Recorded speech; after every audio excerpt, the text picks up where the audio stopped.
Congressman David Joyce, welcome. How are you, Congressman? Good morning, Congressman. No, you got like zero bandwidth. Zero bandwidth. This is why we're shutting the government down this weekend. Yeah, call him on the phone. I got to talk to David about the Browns getting hosed. We'll even if though we can't get the bandwidth. This is why the government is shutting down. Is that nobody on the Hill has bandwidth enough to do actually a video interview. Hello, Congressman. There you are. Congressman, can we begin with the serious stuff? The Browns got hosed on the Amari Cooper call this weekend. Can you get an investigation into NFL refereeing going? I actually thought that that was one of the worst calls I've seen all year, and I've seen a lot of bad calls. But that one was really, I mean, the footwork he had there, everybody was cheering and going crazy, but nope, we didn't get the call. He did not get close to the out of bounds. He was about as close to the out of bounds as you guys are to passing a continuing resolution. So bring us up to speed on that, because I don't think you're going to get the call. I think the government's going to shut down because you've got 4 members of your caucus who think it's great statewide politics to cut off the pay for military people in North Carolina, Florida, Montana, and South Carolina. What is going on in the caucus? You know, you called it. I don't get it. How can you not spend money on the military? And as you well know, you're talking about Ukraine. You're fighting with Ukraine for money. If this total expansion took place and they move over to Poland and NATO's involved, we're all involved, whether you want to or not. Would you rather have the war waged in Ukraine under those circumstances? I mean, the idea that anything over here is DOA on containing any Ukraine money is beside me. I was over there and watched our guys, their guys training on our tanks. And I'm telling you, it's inspiring. These guys, 17 to 71, they weren't soldiers. They were just countrymen who came in fighting for their own freedom. It's very inspiring. Now, Congressman Joyce, I really would be interested. What are the mechanics here?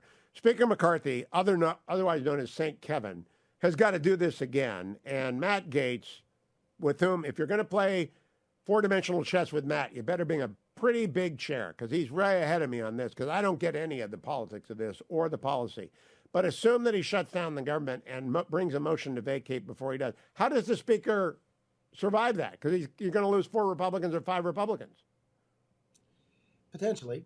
But I think at this point, he's done such a good job. In the 10 years I've been here, never once have we had a speaker who's been willing to work with everyone. He listens to them more than anyone should. Just last night, I had dinner with Boehner, and he was talking about it. He said, Kevin's way too nice to the terrorists. It's true, but he's been trying to make this something that's member-driven, and the members keep wanting to stick it to him.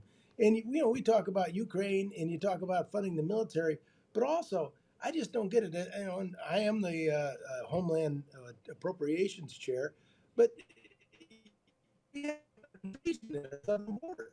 And these guys don't want to fund that. All the language. You and Ken Calvert. Ken runs defense approach. You run Homeland Security approach. You're normal conservative Republicans, and you believe in funding the border and the military. It's kind of old-fashioned to go back to Ike to fund the border and the military. I do not get how Gaetz, Maryland Matt Rosendale, and Dan Bishop, who's never going to be elected North Carolina senator or attorney general, and Ralph Norman thinks he's going to run against Lindsey Graham in South Carolina by shutting down the military. Have you talked to them? I mean, do they actually have a plan?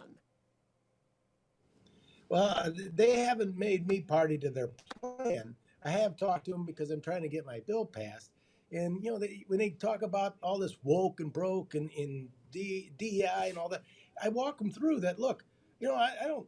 We operate in numbers. We're trying to fund departments. And everything you don't like, we took all the money out for DEI. We took all the money out for moving people around the country, illegal aliens. Everything that they dislike, we took out.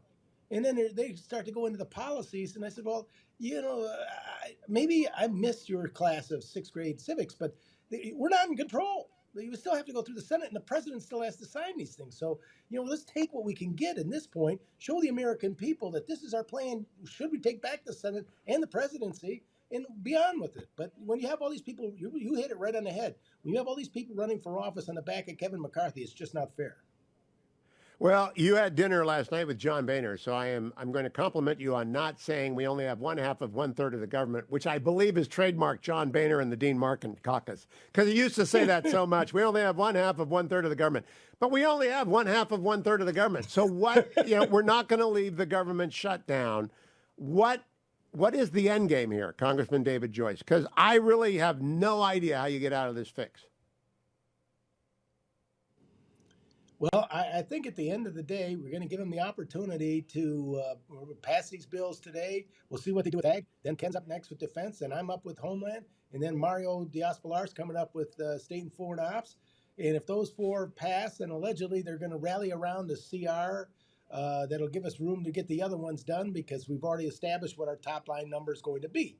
And so, we have to do this. We don't have enough time by now through Saturday night to get this done, but we're making a good faith effort to get that accomplished and to, get the money to make sure that we're securing our border and defending ourselves. And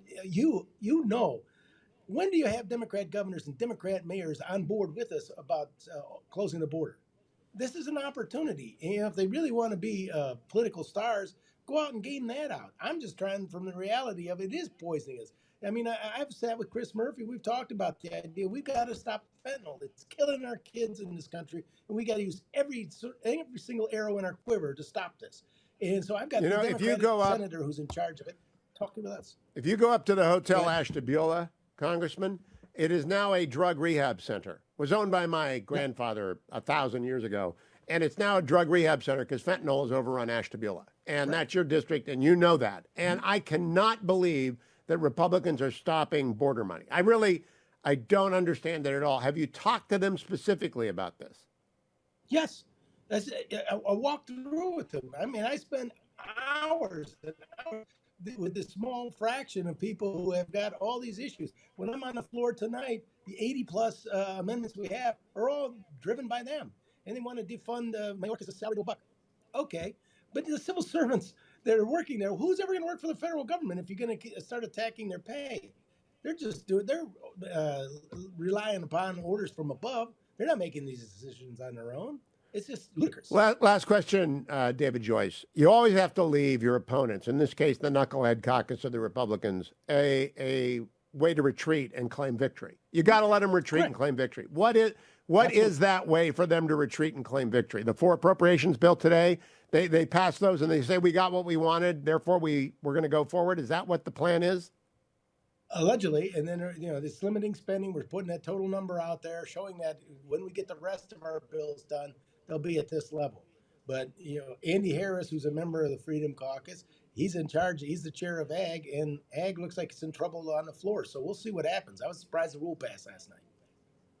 Oh my gosh, David Joyce, honestly, I think you'd have more luck if you tried to get an NFL ref to call Amari Cooper inbounds than you will moving those 4.